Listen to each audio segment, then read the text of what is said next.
दोस्तों इस वीडियो में हम देखेंगे कि अगर कोई संख्या दिया गया हो और उसका पावर n मतलब कोई भी प्रकृत संख्या दिया गया हो तो हम चेक करेंगे कि क्या वो संख्या जीरो पर समाप्त हो सकती है कि नहीं। जैसे कि हमारा क्वेश्चन देखते हैं। क्वेश्चन दिया गया है, जांच कीजिए कि क्या किसी प्रकृत संख्या n के लिए संख्या 6 के पावर n मतलब 6 टू द पावर n अंक जीरो पर समाप्त हो सकती है। तो पहले तो आप प्रश्न को समझिए।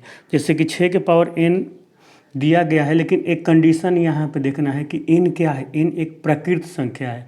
जैसा कि आपको पता होगा, प्रकृत संख्या साधारण रूप से हम कहते हैं कि जो गिनती की संख्याएं हैं वो प्रकृत संख्या है। जैसे कि 1 2 3 4 5 ऐसे आप जहाँ तक गिनते जाएं तो वो अनंत तक जाती है, यानी कि ये सब प्रकृत संख्या है। तो हमें क्या चेक करना है कि जैसे कि 6 के घात 1 हो या 6 के घात 2 हो या 6 के घात 3 4 या कुछ भी हो, तो क्या ऐसा करने से जो 6 वो उसका जो लास्ट अंक आएगा क्या वो जीरो हो सकता है। जैसे उदाहरण के लिए आप समझिए कि अगर 6 के घात 1 करेंगे तो 6 होगा, 6 के घात 2 करेंगे तो 6 दूनी 12 होगा, 6 के घात 3 करेंगे तो 6 तियाँ 18 होगा। तो इस तरीके से हमें n के लिए चेक करना होगा कि क्या वो जीरो पे समाप्त होगा। तो ऐसा कोई भी प्रॉब्लम आए दोस्तों, तो सबसे पहले आप एक चीज़ ध्यान दीजिए।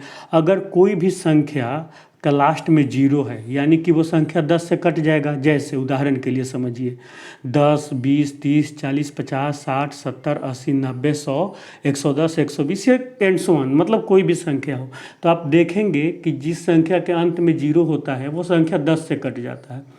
यानी एक चीज़ और इस पे ध्यान दीजिए, अगर वो संख्या 10 से कटेगा तो 10 का फैक्टर क्या हो सकता है दोस्तों। अगर हम इसको अभाज्य गुणनखंड में विभक्त करें 10 को, तो उसमें हम पाएंगे 2 × 5, जो कि दोनों एक अभाज्य संख्या है।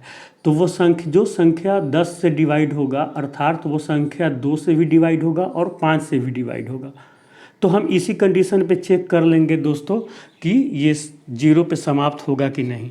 तो सबसे पहले आप क्या लिखेंगे, वही जो हमने बताया कि यदि कोई भी संख्या का अंतिम अंक जीरो है तो इसका अर्थ है कि वह संख्या 10 से विभाज्य होगा, यानी कि 2 और 5 से विभाज्य होगा। तो सबसे पहले हम इस चीज़ को यहाँ पे लिख लेते हैं, ठीक है। हम लिखते हैं दोस्तों, आप ध्यान देना। यदि किसी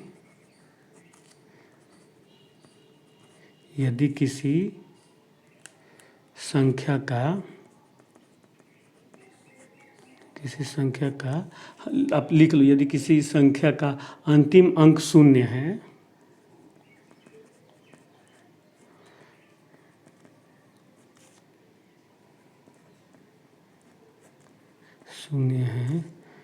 तो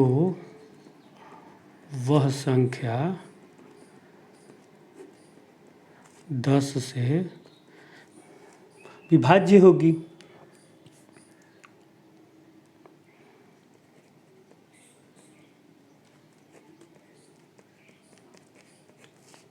अर्थात वह संख्या 2 और 5 दोनों से विभाज्य होगी।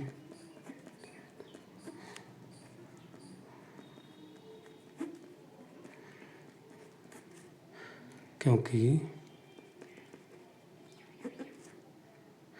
आप इसको ब्रैकेट में लिख देना, 10 = 2 × 5, ठीक है। अब हम चेक करेंगे अर्थात 2 और 5 से विभाज्य होगी। अतः लिखो, अतः यदि 6 टू द पावर n, जो हमारा क्वेश्चन दिया गया है इसको लिख लो, का 6 पावर n का अंतिम अंक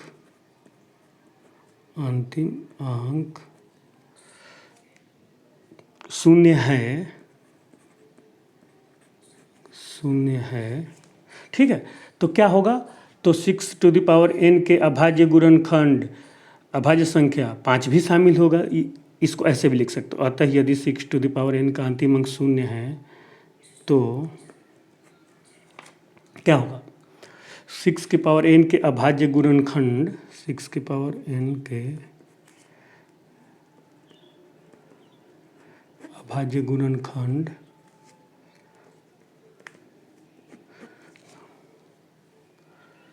में अभाज्य संख्या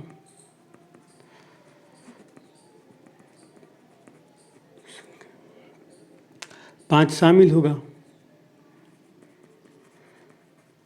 ना, 2 भी होगा 5 भी होगा, तो 2 तो है, लेकिन 5 देखते हैं कि है कि नहीं। तो चूँकि 6 टू द पावर n को हम फैक्टर करते हैं तो 2 × 3 टू द पावर n लिख सकते हैं ना, क्योंकि इसके मान में तो कोई अंतर नहीं आया। 6 को हम 2 × 3 लिख सकते हैं, is equal to 2 to the power n × 3 to the power n। लेकिन इसमें 5 देखो, 2 तो मिल गया, ठीक है, लेकिन हमें 5 भी तो चाहिए ना। तो 5 अब नहीं है तो हम इसको लिख देंगे कि चूँकि हम स्पष्ट रूप से देख सकते हैं कि इसके 6 टू द पावर n के अभाज्य गुणनखंड में 5 शामिल नहीं है, अतः इसका अंतिम अंक शून्य पर समाप्त नहीं होगा। समझ में आ रहा है ना? अतः हम स्पष्ट रूप से देख सकते हैं कि क्या देख सकते हैं कि 6 के पावर n के अभाज्य गुणनखंड में अभाज्य गुणनखंड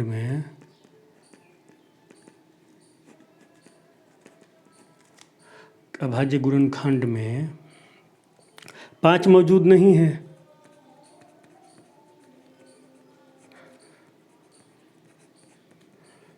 तो इसका मतलब क्या हुआ? इसका अर्थ यह है कि क्या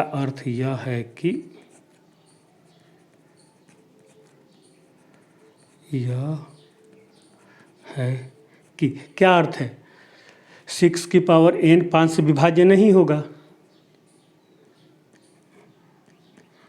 5 से विभाज्य नहीं होगा।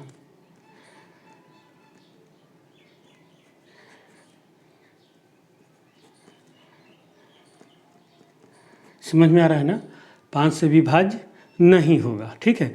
इसलिए हम कह सकते हैं ना कि किसी भी प्राकृत संख्या n के लिए 6 टू द पावर n का अंतिम अंक शून्य नहीं हो सकता। इसलिए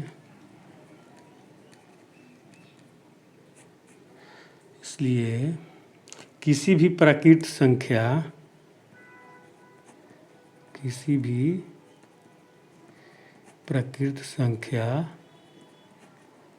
n के लिए 6 टू द पावर n का अंतिम अंक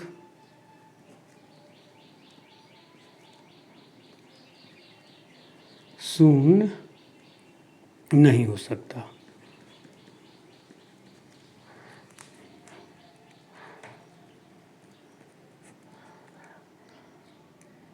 इति सिद्धम। हमें तो यही सिद्ध करना था ना, क्योंकि हम सिद्ध कर दिए। अब देखो दोस्तों, हम इसको एक बार रिवाइज करते हैं।